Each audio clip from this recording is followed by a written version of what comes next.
my friends, it's now time for the Soulful Psalms segment of Beacon of Truth. The Soulful Psalms is where you take one of the Psalms from the wisdom literature of the Old Testament, the hymnal of our Jewish brothers and sisters, and part of our liturgical worship as well, because we have the Psalms in each and every holy sacrifice of the Mass. And we connect that Psalm to your everyday lived experience. Well, today we're going to continue our look at Psalm 55. 55 is a long psalm.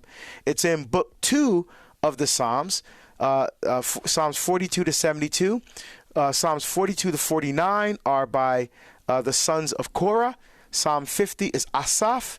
And Psalms 51 to 72, all the way to the end of the book, are by David. So that means that 55 is by David.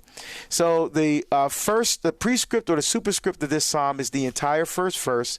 It says, Lemenzeach ben Genith maskil had David, or for the choir master on stringed instruments, a maskil of David. So again, David wrote this psalm, gave it to the choir master to put music to it. And then he says, on string instruments. So in Hebrew, ben genith. So he is instructing the choir master that when you put music to this, have strings in your mind. Right? So this is a psalm specifically.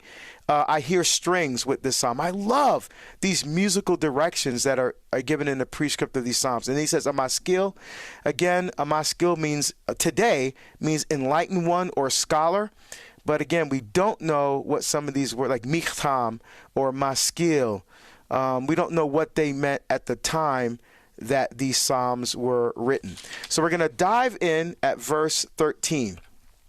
And so David in this psalm, again, is pleading to the Lord because of a persecution that he's undergoing.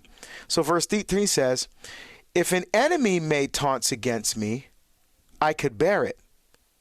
If my rival had risen against me, I could hide from him. So we have a synonymous parallelism there.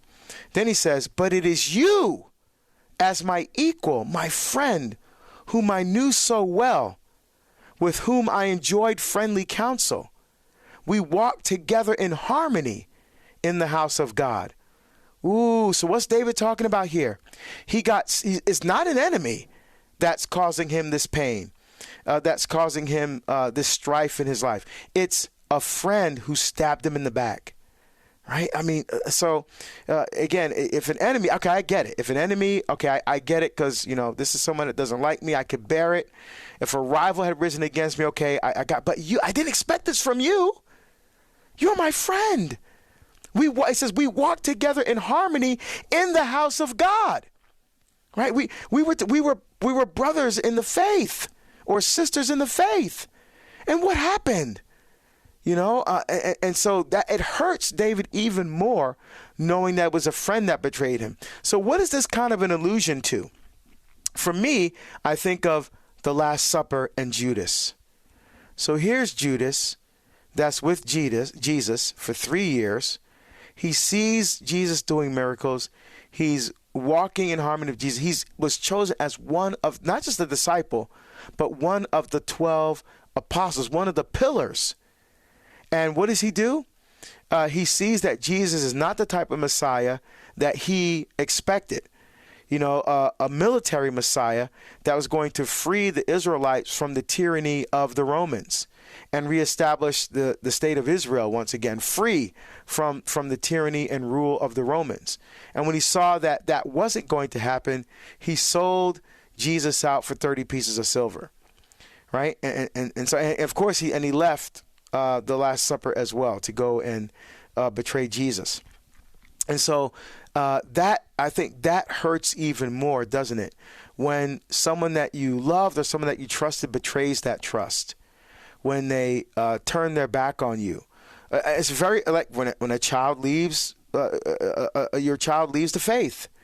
They were altar servers, they went to confirmation, they were in youth group, they went to Mass every Sunday, all of that. They go away to college, and then they lose their faith. I was just talking with someone today during my walk. There were some ladies from the parish that were working in the parish hall there, and they came outside and stopped me during the walk. We chatted for about 7 or 8 minutes, and they were saying, they were talking about the talks and how they enjoyed what I've been saying, and again, the pain that they're going through because some of their children are away from the church, right? So that hurts when someone that you love, that knew the faith, has left the faith, right? So I think this is the sentiment here, and we can all understand and empathize with David. For more on the Psalms with Deacon Harold Burke-Sivers, check out Beacon of Truth weekdays at 4 p.m. Eastern on EWTN Radio and streaming everywhere you listen to podcasts.